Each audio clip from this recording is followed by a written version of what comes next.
भगवान विष्णु का मत्स्य अवतार प्रथम अवतार है।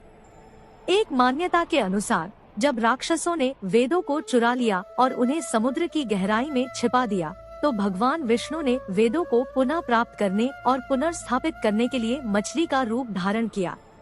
ब्रह्मा जी की लापरवाही के कारण एक बार एक राक्षस ने वेदों को चुरा लिया। राक्षस का नाम हयग्रीव था। वेदों के चोरी हो जाने से ज्ञान नष्ट हो गया। सर्वत्र अज्ञान का अंधकार फैल गया और पाप तथा अन्याय बढ़ गया।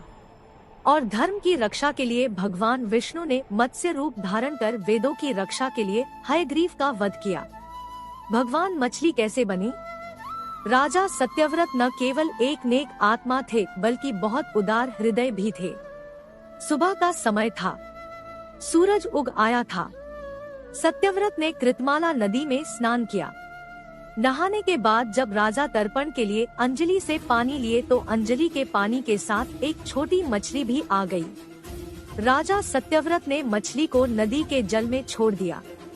मछली बोली, राजन, बड़े जीव छोटे जीवों को मारकर उनको खा जाते हैं।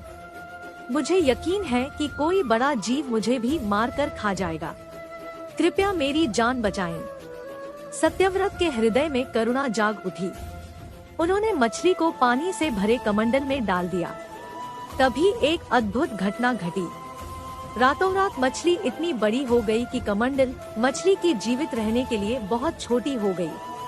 अगले दिन मछली ने सत्यव्रत से कहा, राजन, कृपया कोई अन्य स्थान खोजें।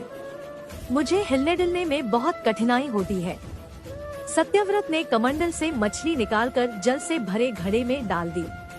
फिर रात भर में मछली घड़ा में इतनी बड़ी हो गई कि जीवित रहने के लिए घड़ा छोटा पड़ गया। तब राजा सत्यव्रत ने मछली को निकालकर सरोवर में डाल दिया, लेकिन सरोवर मछली के लिए छोटा पड़ गया। इसके बाद सत्यव्रत ने मछली को नदी में और फिर समुद्र में डाल दिया। समुद्र में भी मछली का शरीर इतना बढ़ गया कि वह मछली के रहने के लिए छोटा पड़ गया। तब मछली ने पुनः सत्यव्रत से कहा, राजन, यह समुद्र भी मेरे लिए रहने योग्य नहीं है। मेरे लिए कहीं और रहने की व्यवस्था करो।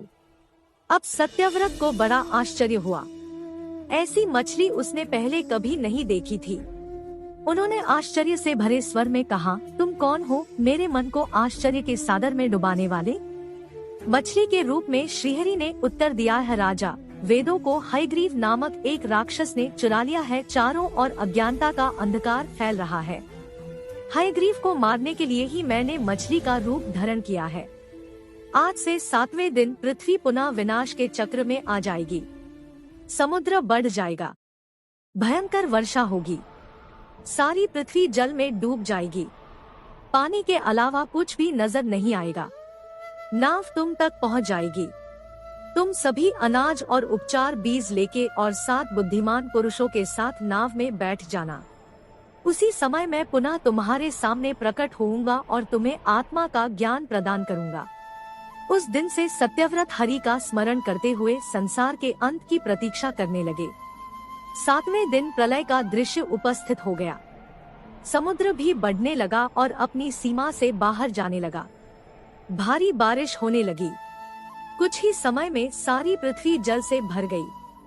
सारी पृथ्वी जल से ढक गई। उसी समय एक नाव दिखाई दी। सत्यव्रत सप्तर्षियों सहित इस नाव पर बैठ गए। उन्होंने नाव को साबुत अनाज और उपचारात्मक बीजों से भी भर दिया। नाव विनाश के सागर में बहने लगी। विनाश के इस सागर में इस नाव के अलावा कुछ भी दिखाई नहीं दे रहा था। अचानक प्रलय के सागर में मछली के रूप में भगवान प्रकट हो गए। सत्यव्रत और सप्तर्षि मत्स्य रूपी भगवान से प्रार्थना करने लगे। भगवान से ज्ञान प्राप्त करने के बाद सत्यव्रत का जीवन धन्य हो गया। वह जीवित रहते हुए ही जीवन से मुक्त हो गए। जब प्रलय का प्रकोप शांत हुआ तो मछली रूपी भगवान ने हयग्रीव को मार डाला और उससे वेद छीन लिए। भगवान ने वेद पुनः ब्रह्मा जी को दे दिए। इस प्रकार भगवान ने मछली का रूप धारण करके न केवल वेदों की रक्षा की, अपितु संसार के प्राणियों का भी बहुत कल्याण किया।